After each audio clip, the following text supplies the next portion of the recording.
that is directly related, in fact, from Catherine Viette, who's doing the international papers, because you're talking, well, about the other side, aren't you? Hillary Clinton. She's clinched that primary, according to the US media.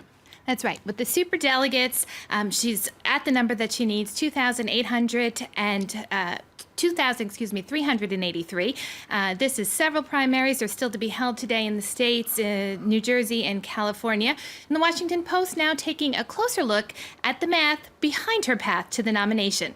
Now, on the Democrat side, there are two types of delegates, as I was mentioning. These pledged delegates, they come from the primaries, and super delegates, and they're free to throw their weight behind whichever candidate they choose.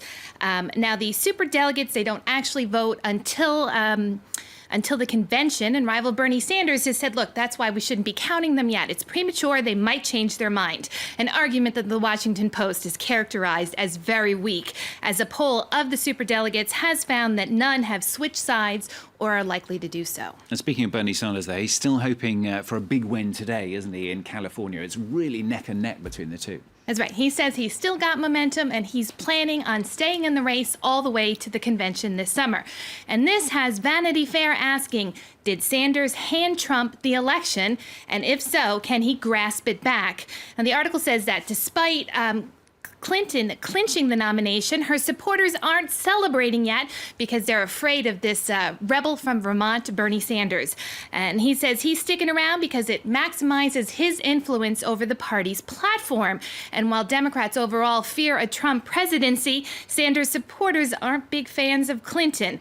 But in the end, Sanders will tell them to vote for Clinton, and they will, even if it hurts. Now, presumably not surprisingly now, the focus in the US presidential race is really now starting to shift to the general election. It's going to be Hillary Clinton versus Donald Trump, isn't it? Right. Polls are already starting to take a look at that matchup between Hillary Clinton and Donald Trump in this November's presidential election.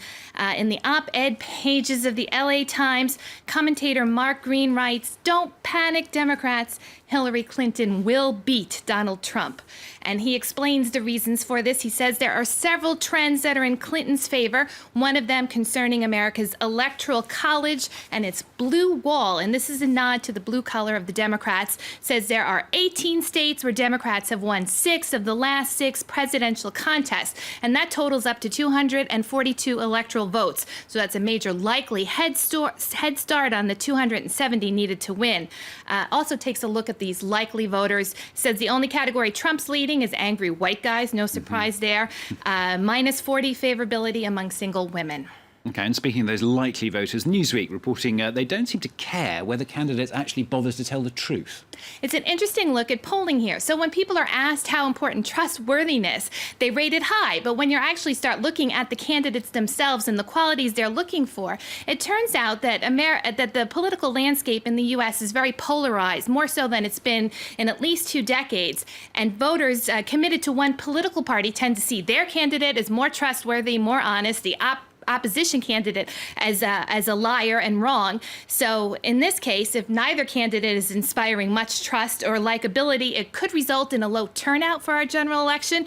And Newsweek says the next president will likely end up being the one we hate less. OK, let's talk about Donald Trump then. Talking about hating less. He finds himself embroiled in yet another scandal. This is over repeated attacks on a judge hearing a case against the now defunct Trump University. The judge in question is of Mexican descent. He is an American. And Trump says his background will affect his ability to give him a fair ruling in this case. Now, the editorial pages of the Wall Street Journal are taking a look and saying, look, this controversy is different than others. It actually has some staying power and it's sticking around. And what are the reasons why? Well, number one, this is a whole different territory for Trump. He's moved from attacks on America's immigration policies to the question of ethnicity. And number two, the attack is an attempt to intimidate one branch of the government while he's trying to become the leader of another branch of the government. And that calls into question how he'd respect the constitutionally enshrined separation of powers in the U.S. And finally, this case is about a personal legal matter of Trump's. His previous attacks have all been connected to issues affecting Americans. OK, that's all the latest in the international papers. Catherine, thank you very much. Catherine Viette there here on France 24. Just going to bring you up to date with that news story we've been bringing you over the last hour or so on the programme. The latest figures we're getting from Istanbul now are that 2 people have been killed. You can see their live images of the latest scene in Istanbul. At least 8 others wounded as well after a car bomb struck a police vehicle in central Istanbul. The latest on that after the break.